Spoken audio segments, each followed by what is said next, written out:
करने में भरोसा रखता हूँ, कहने में नहीं। पहली बात तो जैसा पप्पू जी ने कहा कि हम दिल बड़ा करके सबको आमंत्रण देते हैं कि सब आए, अगर बात बिहार बचाने की, और अगर अपनी व्यक्तिगत कुर्सी आगे बढ़ाने की, अब तो बचाने की बात है तो फिर चाहे अपने बारे में सोचे। दूसरी बात, दलितों को इस देश में जाति धर्म से ऊपर उठ के अधिकार चाहिए और अधिकारों की लड़ाई को मजबूती से लड़ रहे हैं। जिस तरह के अत्याचार दलितों को होते हैं, हमें उससे मुक्ति चाहिए। और हमारा मुद्दा आरक्षण का, जो सिर्फ दलितों के लिए नहीं, SC, ST, OBC और माइनॉरिटी के लिए भी है, जातिगत जनगणना हो और संख्या के आधार पर आरक्षण घोषित हो, जिससे कि दलित भी देश में सम्मान का जीवन जो है यापन कर सके। बिहार कैसे बचेगा, ये गंभीर चिंता मंच पर बैठे नेताओं की। हार मुख वाले लोग, राजनीति यहां करने वाले कोई नहीं है। ये सब के सब सामाजिक बदलाव के लीडर हैं और हम लोगों ने बहुत क्लियर है, मेरी कोई महत्वाकांक्षा नहीं है। हम स्वागत करेंगे उपेंद्र कुशवाहा जी का, चिराग पासवान जी का, सब लोग आए। कोई सत्ता की लड़ाई NDA और UPA के लिए नहीं है। नीतीश आज यदि पैर पकड़ रहे हैं किसी का तो सिर्फ अपनी कुर्सी के लिए। यदि नीतीश को हैसियत होती तो अकेले लड़के दिखाते।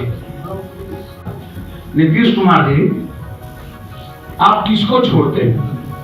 आपने उपेंद्र कुशवाहा को लाखों, आप भगवान कुशवाहा को लाखों, आप शकुनी चौधरी को लाखों, आप नागमणि को लाखों। आप कहते तो हैं कि कुशवाहा हमारी बपोती है, कुशवाहा समाज के भीतर क्या नेतृत्व करने की क्षमता नहीं? क्या उसके भीतर एक लीडरशिप नहीं? नीतीश जी वही हैं जिन्होंने जितन राम मांझी को अकेला पप्पू यादव सपोर्ट के लिए खड़ा था और ये दोनों भाई मिल करके उनका वध किया था, संभुक वध किया। और इस बीच में बीजेपी सबसे बड़ा शिखंडी का रोल अदा कर। बीजेपी ने दूसरों के कंधों पर बंदूक रख के जितन राम मांझी को निकलवाया, उपेंद्र कुशवाहा को बेइज्जत किया। रामविलास पासवान जी और नीतीश कुमार जी के बीच भी बीजेपी की ही भूमिका।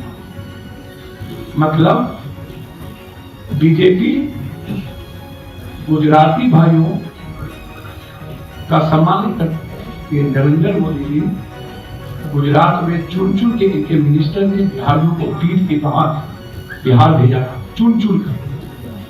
कोई बिहारी नहीं था जो मारे नहीं गए थे, इन्हीं की सरकार के मिनिस्टर। और आज उनके ही फेस पर बीजेपी चाहती है लड़ना।